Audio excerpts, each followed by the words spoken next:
Hello, Mike. Nice to meet you. My name is Artemiy. I'm VP of Strategic Solutions at P2P.org, and today we will have just a light interview about Bloomberg, about the market, and about whatever we want to discuss. So, tell us about this year for your company. What's your top of mind? What's your strategy? What indicators do you see in the market? Well, the thing about Bloomberg is I'm part of Bloomberg in Miami now. What I like to say is Bloomberg in Miami, particularly in Miami, is a significant bull market. I've come from bear markets like Chicago. It's a bit of a bear market city. Unfortunately, that's just the way it is. I used to work in the trading pits. Poof, they're gone. Everything is going electronic technology and going towards states with low taxes. Miami. Every time salespeople come here from Bloomberg and say, this is where the sales are. So that's what's happening in Bloomberg, yet we still have a bit of a small presence. So it's a wonderful thing for me because in New York, a financial professional, I'm kind of like a pigeon. Here, I'm more like a dove. But what's happening so far as a strategist, for me this year, what's happening in markets is what's significant. I think for Bloomberg, we're doing just fine. Adopting AI, I'm trying to keep up myself. It's a good feeling to feel insecure about rapidly advancing technology because you don't feel insecure about it, something's wrong. But what's happening most notably, I think here in markets, for me as a strategist, a commodity strategist, is we have a wonderful situation where the US stock market's still going up despite the whole world tilting towards a global recession because of Trump's war, or people are starting to call it now. Inflation's picking up, yet everything's fine so far. But we're in a situation that this kind of situation has never happened. I can dig in it a little bit. I'll give you one key theme. We've never had volatility rushing like this in crude oil and gold without it picking up the stock market, which is part of the reason I think cryptocurrencies are leading the way back down. For now, stocks are great. But from my standpoint as a strategist and with Bloomberg, particularly in Miami, bull market city, we're way overdue for a bit of a bear market in equities, unfortunately. And cryptos, I think, are the leading indicator. That's interesting. What correlations do you see between gold, stocks, and crypto? Well, I like where you went there because first, there's a great quote from Jim Grant. He wrote Interest Rate Observers for people like me who's been interest rates for almost 40 years. This week, and what he pointed out is with men, there's three things in life. There's women, wealth, and gold, in whatever place you want to put that. And men will always, historically, people always want some kind of gold as a wealth accumulation. The thing with gold is I've been bullish gold for decades, particularly versus the stock market. And I stopped that basically at the end of last year, most notably this year, because it did a key theme. It went up too much. Gold reached the highest ever versus the Bloomberg Commodity Index. It reached almost about a 4-decade high versus itself, like a 60-month moving average. It's basically the highest price versus a basket of U.S. Treasuries, most notably U.S. Treasury long bonds since 1982. So it just got too expensive. Wonderful. And that's another key quote from Mr. Grant is bubbles always precede the use case. Everybody gets the fundamentals. Stuff I talked about 5 years ago when I was bullish gold. But no longer, it just went up too much and it gave me some major sell signals. So I think what's going to happen in gold is we're probably stuck between, it might make a new high around 6,000, but it could easily drop to 3,000 and be stuck in a range and underperform for a decade, at least a couple of years. That's usually how it works. Same with silver. When you go up that much, it typically underperforms for a long period of time. Now, one thing people always need to remember is people are getting bullish. Gold, Bitcoin, and certainly metals, even cryptos last year, missed the key theme of a supply-demand model. You have supply, demand, and then you have price on the left axis. That's the most volatile model, heart of any model. When it shifts exponentially, so does supply and demand. To me, that's what's happened in cryptos last year and metals this year. And unfortunately, I can't discriminate between gold, it used to be a store of value, and the stock market anymore as a risk asset because gold is more risky than the stock market. It is right now. So on a 180-day basis, volatility in gold is 2.3 times the S&P 500.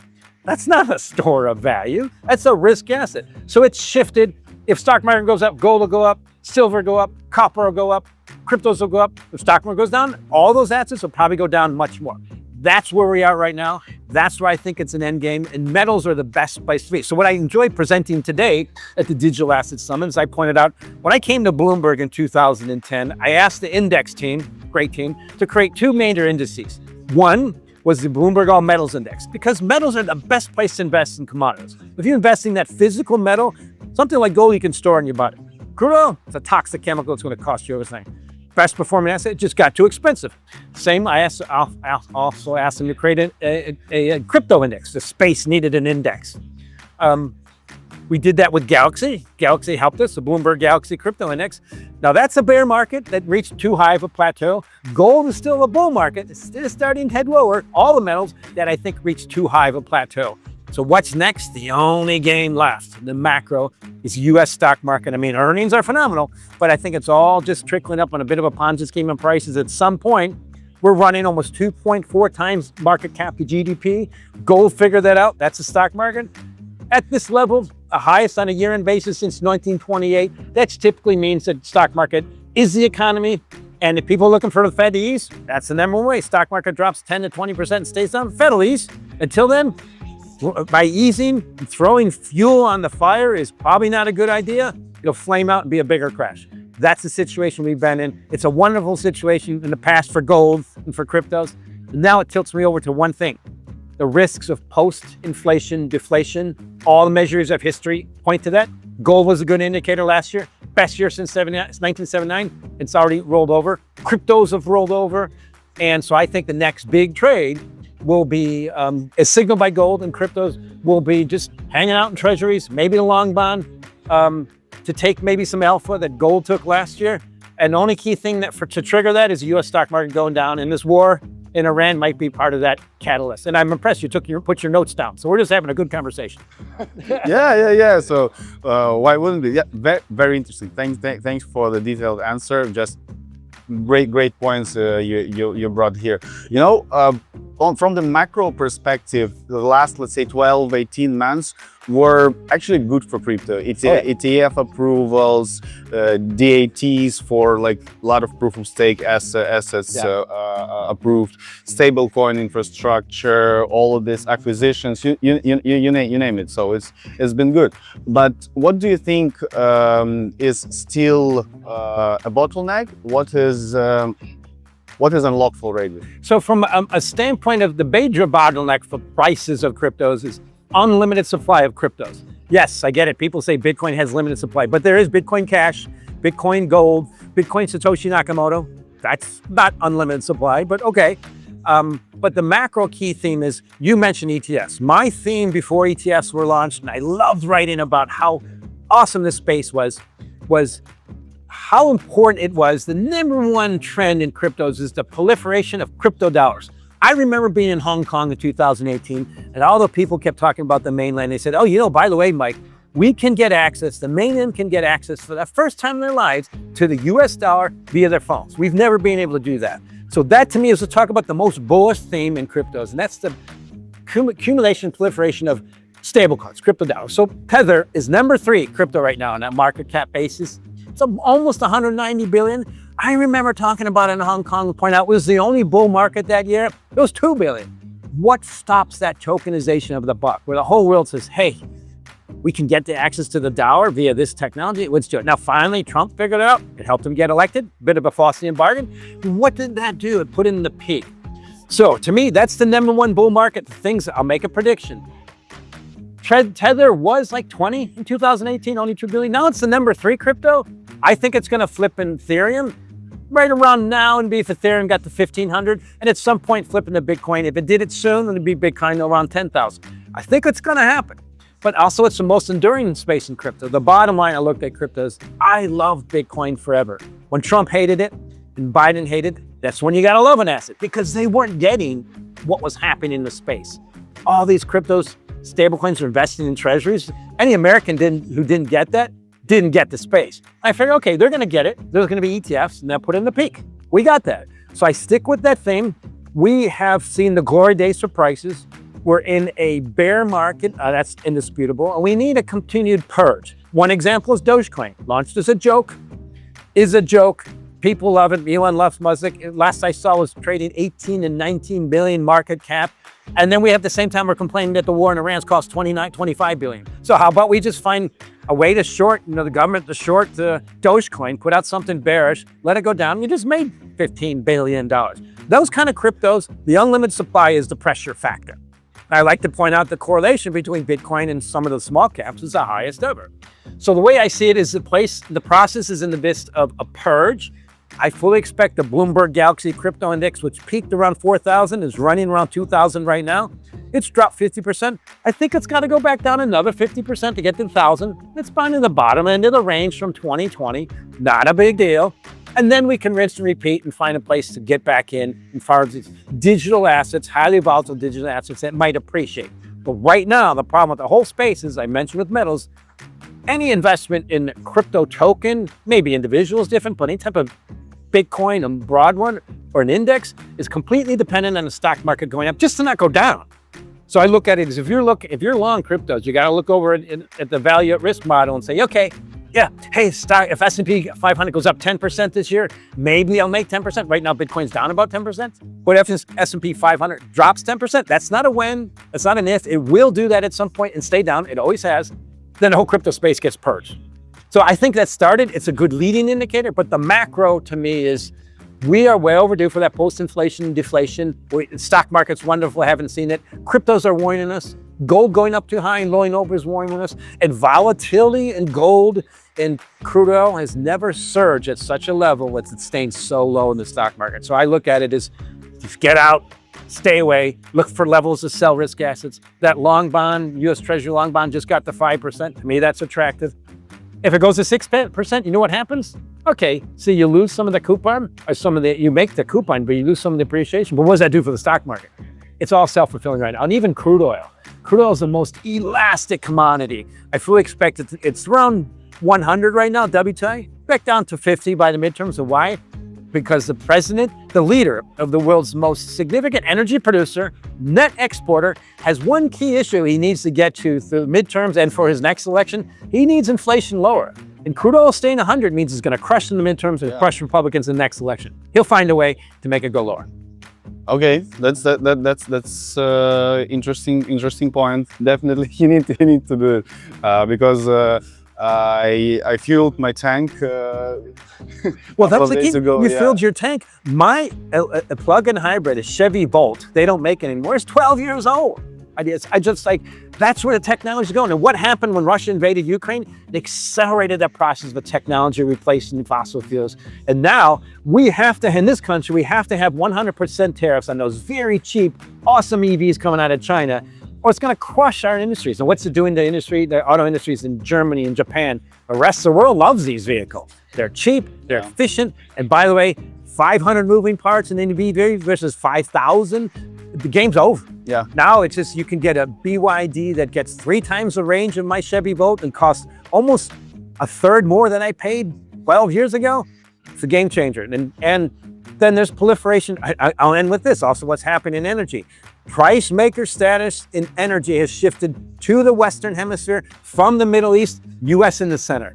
Largest exporter of LNG is the U.S. Yeah. And who's the leader of that? Mr. Trump, who kind of sparked this war. Mr. Trump, what does he need for the next election? It's political, but that's what I have to look at as a strategist right now. Yeah. I mean, it's logical. It should be political because it's just what it is in markets for now. Yes. So good mentions. What I want to ask you is that we discussed that a lot of already happened, positive macro things for crypto. But what do you still look up to? What excites you? Yeah. So the main thing is the most significant bull market in crypto is tokenization. So imagine this. When you have a tokenized asset like BNY Mellon, oldest bank in the U.S., originally started by Alexander Hamilton. I love writing about this in 24 when Dogecoin got to the same market cap at BNY Mellon. Dogecoin has no earnings or anything. And BNY Mellon's revenue is $19 billion. So when you get regular, normal assets that have revenue on the same chain next to assets that track nothing and are worth billions, which one you're going to buy, which one you're going to short? It's going to happen. So tokenization is significant. Proliferation of crypto dollars, I fully expect Tether, and not so much just a conglomeration of all crypto dollars to fully flip on everything and be the top cryptos above Bitcoin. That's a simple trend. Someone's got to stop that trend. But the key theme is we need a purge, unfortunately. And this is those of us who traded dot-com bubble stocks in the 2000s and some of the stocks in 2007. I just remember I double up on some things and double. You make double in a stock common stock. You sell half and then play. We need a purge. So the millions of cryptos that track nothing are worth billions. We probably got to get those to near zero. Dogecoin, Shiba Inu, maybe get them around 10,000 in Bitcoin. Rinse and repeat and find a nice low price cure. That's what we call them, commodities. You need to find the low price cure. There's an unlimited supply of these things, which means prices go down over time, unless the rules on economics are changed. But what's the key? So to me, it's the key trigger. What's the key overwhelming force to make this happen? This thing is the U.S. stock market having a little bit of normalization in price and normalization of volatility. So I'll mention this. I'll end with this. 180-day volatility in the S&P 500 is near a 10-year low. It's bouncing, but it's less than half that of gold and about a quarter of that of crude oil. It's never happened. We've never had that stay that low with all these other markets. They're warning us. Of course, I've said this before. Yes, I've been wrong. But, I've also pointed out the value of Bitcoin was great alpha. That ended. Gold was awesome alpha. I think that's over. And now I think the macro is the alpha should be and just hanging out in treasury long bonds and here's one. The S&P, the US 10-year note yield around 4.41 today. At some point, it's going to drop to 1.76 in China. Severe deflationary forces in China. One little trigger for that is just a little bit of normalization stock market valuation in the US.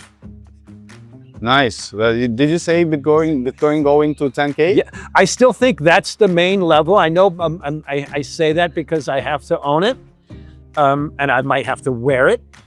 But also I have no bias. I just look at markets, think this is where it's going to go. I'm not a sell side, or buy side. I'm just want to get markets right. And it's also a warning. Now I started making that call when Bitcoin was well above 100. I just said it's going to lose to zero. I made the same call in 2018. It was right about 10,000. So it's going to drop to zero. And guess what? Some people remind me I was 30% wrong. Some people remind me I was 70% right. The low was 3,000. When was it? When did it bottom? Right before, around April 2019, right when the New York Attorney General came down on Tether and market bounced right back. That's when I got bullish, around 5,000. But when it was above 10,000 and that euphoria of last year, you're supposed to be selling when you're yelling. That's when I suggested it's going to drop to zero. And I have no reason to get rid of that yet because let's look at today. We're recording on May 4th. Bitcoin's bumped up to near 80. The high for this year is around 96. It's down 10% in the year and S&P 500's up 6%. You see the dependency? Not just Bitcoin. Copper is up about 5%. S&P 500's up 6%. Gold's up about the same. Everything is almost these assets are the most dependent on that U.S. stock market to stay above 2.4 times GDP at any time in history.